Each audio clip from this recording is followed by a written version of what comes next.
Hi everyone, welcome to another episode of the Aleph Zero podcast. And today we meet with Łukasz Łakom and Konrad Wierzbik from Abax, who will enlighten us on the crucial element of the DeFi landscape, which is lending protocols. Hi guys, nice to have you here. Hey, thanks for having us. All right, so let's start from the beginning, and that would be the significance of lending protocols in Web3 space. How do they differ from traditional lending systems? Let's have a crash course on how they work from people who are actually building them.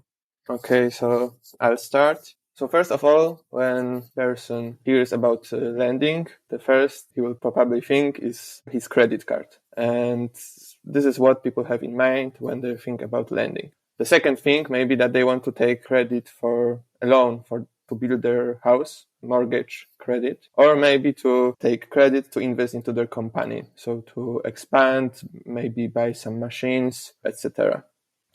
These auto loans are maybe under collateralized or uncollateralized at all. So we just take money from the bank, and before we can do this, bank assess us and gives us some credit score, and they assess if they can give how much credit they can give us based on our salary on the history of the company. The lending that currently works and is functional in Web3 space or in decentralized finance, this is collateralized lending.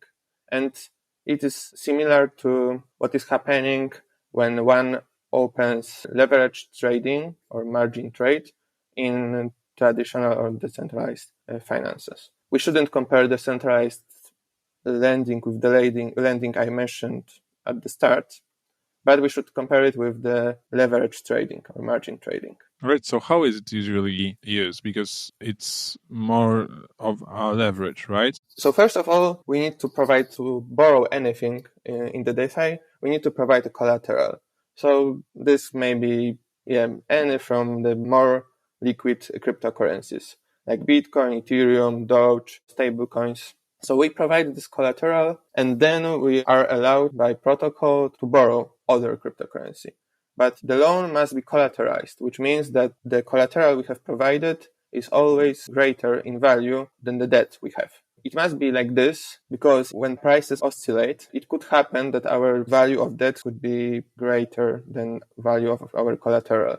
And if such a situation happen, which is called bad debt, the borrower is not incentivized to pay debt anymore. So to give an example, let's say I provide $1,000 of collateral in USDT, and then I want to borrow Bitcoin. So protocol cannot allow user to borrow more than $1,000 in Bitcoin, obviously, because then no one would ever repay this debt. So the amount that may be borrowed must be smaller. And this amount must be significantly smaller. In the case of price oscillation, protocol is always secure.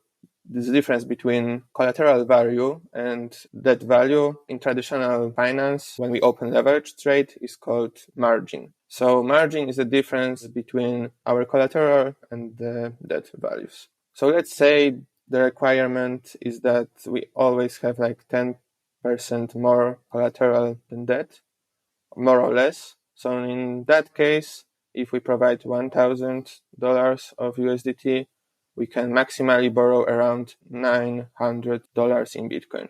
This was just a borrow, and we didn't make any leverage trading yet. But we can use the decentralized exchanges and lending protocols together to create leveraged trade. So how it would look like?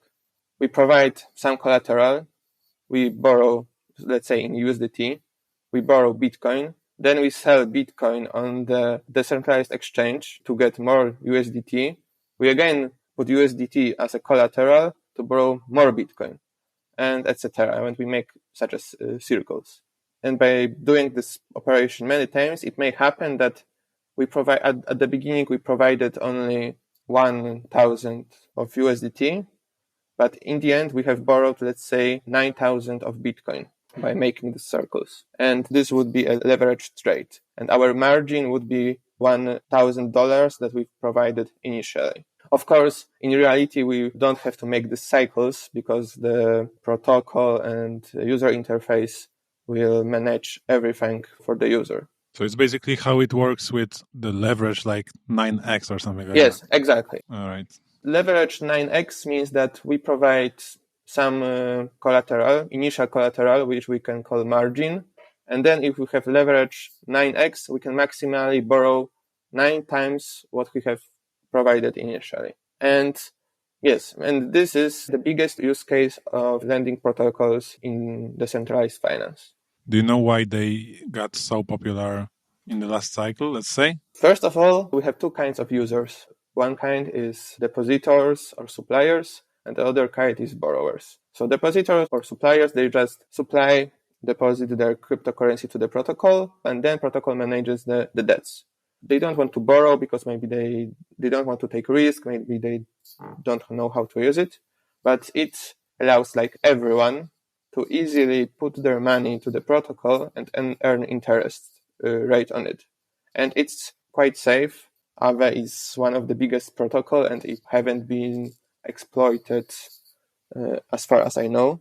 And for sure, people didn't lose money using Aave as depositors or suppliers. And the second point is that often the borrow rate may be smaller on the decentralized lending protocol than on the centralized lending protocol. So yeah, probably that's why they are so popular. Yes.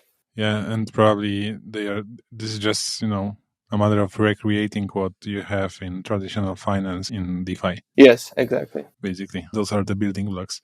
All right. So, in a decentralized lending environment, how is security ensured and what measures are taken by Abax, to build trust among users and, to secure the safety of their funds, basically? First of all, there are different kind of risks in DeFi than traditional finances. In the DeFi, there's a phrase, code is the law. Everything is based on smart contracts. So the trust needs to be put in the code that is in the smart contract. And that's not something easy to achieve, since most of the time the code is public. So there are many parties that can and do try to analyze and exploit it. That means the creators of the code, creators of the protocol, communities that are built around them need to work together to achieve the level of security and take measures to prevent such exploits to happen. So what can you do to do that? First of all, regarding like types of exploits or bugs, there might be stuff like unsafe math operations, like overflows or underflows of numbers, logic flaws, which might be easy or not easy to find and address, and a number of more complicated attack vectors. And what measures can creators take? First of all, thorough code reviewing, internal, external, meaning audits, automated tests, simulations, security, using security tools, and following best practices that I believe are already like well settled.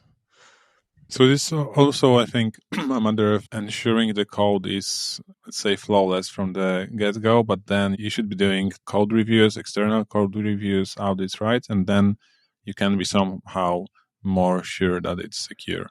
As far as like audits will probably catch those edge cases, those, overflows and... True, but there are like audits may or may not target other attack vectors. They might not catch Oracle manipulation or incorrect collateralization of interest rate models or risk management. So this is also what you are doing in Abax, right? Yeah, and that is the most difficult part of vulnerabilities to address. I don't know, Conrad, do you agree with me? But I believe. So let me add that Łukasz mostly was talking about so in the beginning he was talking about like on-chain problems. So on-chain we only have a code and this code can have bugs or cannot, and it shouldn't have bugs. So this problem we address with code reviews and with audits. There is a second problem, which is somehow unique to lending protocols. For example, this protocol is not present for decentralized exchanges. And we can call it off-chain. And it's connected with the prices of assets. So in the DEX case, when someone creates a decentralized exchange, operation is like instant. We just trade at some moment of time, we just trade some cryptocurrency to other cryptocurrency. But in the case of lending protocols, the operation is like it exists in time, because at some time we open the position, we make a borrow, we take a debt, and we repay it later. And protocol cannot lose money during this time. The prices of assets are like they don't live in chain, they live on the market, right? Of course, we can query or ask for prices on chain sources like decentralized exchanges, or we can use oracles to get more data from off-chain place. And lending protocols, like they must be resistant to price changes, to allow for a bad debt. To give you an example, if someone uses $1,000 of USDT as collateral and then borrow $900 of Bitcoin, and I don't know, in one day, price of Bitcoin increases by 100%. So now his debt value is almost $2,000 and he has only $1,000 of collateral. We see that like he will never repay his debt because his collateral value is smaller than the value of his debt. And lending protocol cannot allow for this. That's why we have this margin, so we can liquidate a user. So whenever value of someone's debt is getting like dangerously closely to the value of collateral, the protocol may liquidate his position, say his collateral on the market to repay his debt. But to make this operation, to perform liquidation, protocol must be aware that he must do it. So we need to program the conditions which allow a position to be liquidated. And this is very important, and the conditions are very crucial. So have some coefficients in the protocol which define the conditions, and these conditions, they must be put into the protocol. They are like also in off-chain data, and they are put by owner of the lending protocol. In our case, this will be a DAO, but the DAO must know how to put them, what values to put there. And of course, we look what other protocols do, but we also make our own research. So we just look at the historical data of cryptocurrencies. We analyze that to set correct coefficients or parameters into protocol. And there's a play between security and efficiency of the protocol. So we can be very conservative and put parameters which are very secure, but this will lower the efficiency of the protocol. So yes, and only way to addressing this is just analyzing historical data and putting right coefficients in there. And there are methods from the traditional finance, because this problem also exists in traditional finance. In decentralized finance, it's more complex because liquidation happens on chain. So it cannot happen at any time. It only can happen at the time the block is produced. So here, these restrictions must be more tight. But the methods already exist in traditional finance, and we can just use these methods with stronger assumptions. Like we can be a little bit more strict to ensure security. Right, and I know that in Abax, the coefficients will be managed by the DAO, right? So how will that decision-making process look like, and what's the roadmap for the users to take over the protocol, basically? So the Abax DAO will play the role of the owner of the Abax protocol, and the term owner is a technical term, smart contract technical term, which means that account, which is owner of the protocol, have access to some restricted functions. For example, the restricted function can be add new token to the market or change coefficients, or may also like pause some cryptocurrency so it cannot be borrowed or deposited. And DAO will be the owner, so DAO can do all of that. But this is a great responsibility, and we should create a system which will be secure. And to do this, DAO can distribute access to different functions, these managing functions, to different actors. We were talking about the liquidation, and for the liquidation, the most important are the coefficients, which say when the liquidation can happen.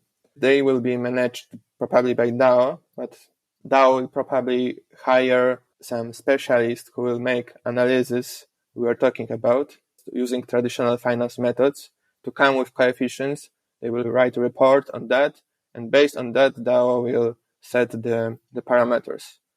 But we have other restricted functions like pausing or freezing a reserve. So pausing means that if something happens, owner can pause borrowing of some asset. This is crucial when, for example, prices changes rapidly and someone could exploit the protocol. And to mitigate that, DAO will probably move this responsibility to some company which specializes in such problems. And such a company monitors the blockchain and market data in real time, and they can, like in real time, they can pause the reserve. So for example, if something bad happens on market, this company will be able to front run adversaries. Do you mean the company that is responsible for the security, or some other third party? Yes. We had such like an example of that case where that needed to happen this November. An attack vector was reported, and I can't remember the name of the entity that is responsible for such operations, but that entity proposed to effectively freeze some set of reserves that were potentially affected by that exploit. And then during the subsequent days, a fix to address that vulnerability was being implemented, put in place, reserves got unfreezed, and everything was back to normal without users losing their money, basically. Yeah, so the important takeaway is that DAO is responsible for all of that, but they can distribute the responsibility to different parties. I just wanted to mention that in our governance forum, there have been detailed proposals on how to set all of that up. But again, there are multiple like moving pieces, parts of governance, and in the terms of how to set it all up. So it's still like being tailored down. Do you aim to launch Abax together with the DAO, or will it come a bit later? So DAO will come first, and then we will launch. And once we establish DAO on chain, we will deploy the protocol as a DAO. So it will be completely decentralized, right? Every decision will be. Yeah, the idea is to give the power to DAO for even like the deployment, and so so every governance token holder can actually vote on the proposals and not have anything imposed on them. Okay, so since you want to decentralize the protocol since day one of the mainnet operations, do you know how such a thing is looked upon from the regulatory landscape? And does it help or not to make the protocol truly decentralized? What's your observation on that? That's a ambiguous or unclear topic, even though some regulations have gone live this year, like Mika.